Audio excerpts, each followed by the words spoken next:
Welcome to my video on affiliate marketing for beginners, email marketing, where I'm going to share some insights on email marketing and how it can help your affiliate marketing business if used properly. Now, keep in mind that email marketing is a huge topic and one that could take hours just to scratch the surface.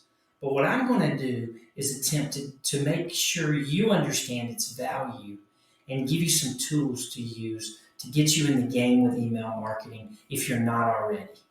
But let's start by giving you a sort of a bigger picture view of email and where it fits into what some people refer to as the profit cycle.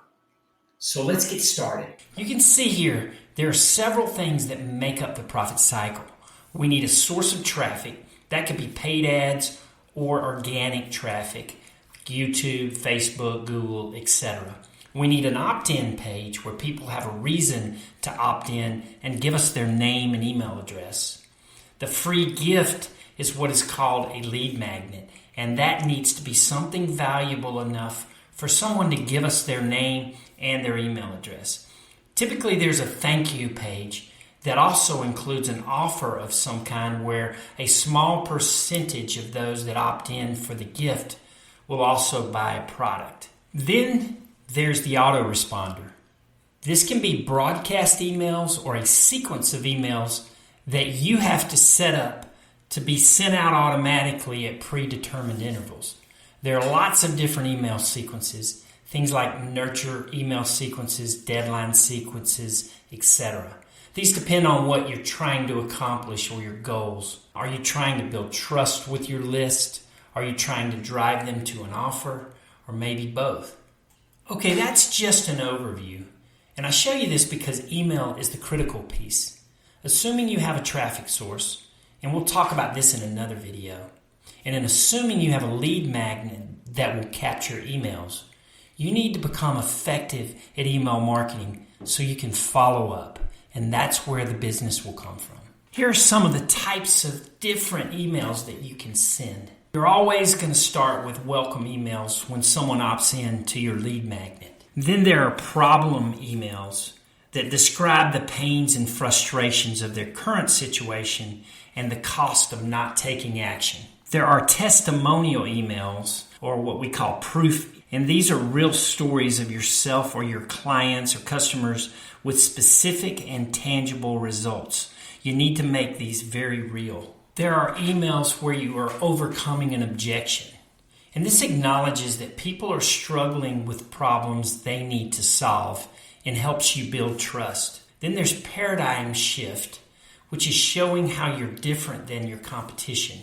You think this, but this is what the real story is. Now, these are a little bit harder to write, and you can skip these in the early days. Then there's what we call ping emails, which create an interactive discussion by requiring or requesting feedback or asking a question. These can be very effective in terms of getting engagement. Then there's the actual sales letter where you're promoting an offer. And this is where you need to foster a sense of urgency and fear of loss by compelling them to act now. You need to make it personal if possible, and challenge them to take action. All of these emails, regardless of the type, you're trying to make them think, feel, and ultimately take action. This action could simply be a click, watching something, downloading something, calling a number, or simply making a purchase. Also, keep in mind, you don't have to use all of these. You can mix and match them and use the ones you want. For example, you could do a welcome email and then a sales email, basically a 2-email sequence. Also, there's no magic number of emails to send. Typically, the higher the price, the more emails required, but not always. The reality is you want to sell your product or service. And if you can help them on this journey and be a good guide for them, you'll have success.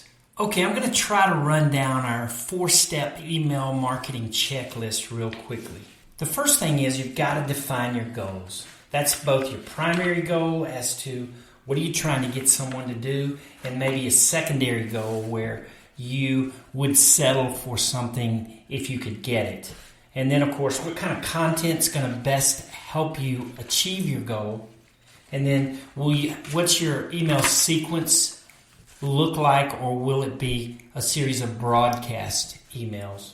And then how does your email benefit the reader? Second thing you need to do is craft your content. And I'm not going to try to cover the content of an email and the structure, but I do have a handout or a cheat sheet, if you will, that I can provide if you want it. So I'll try to post that. Then you need to segment and track your emails. And that's the next major step, is just to make sure that your emails are meeting your goals.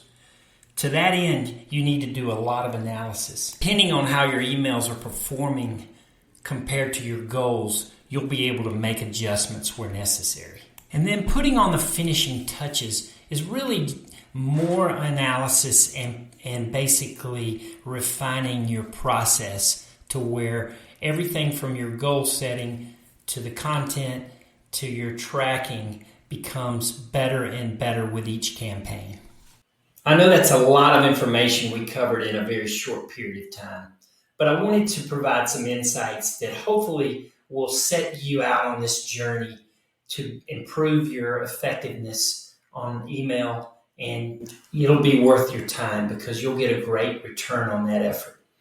Now, if you like the information we're providing on this channel, please subscribe below and also make any comments if you'd like. Thanks.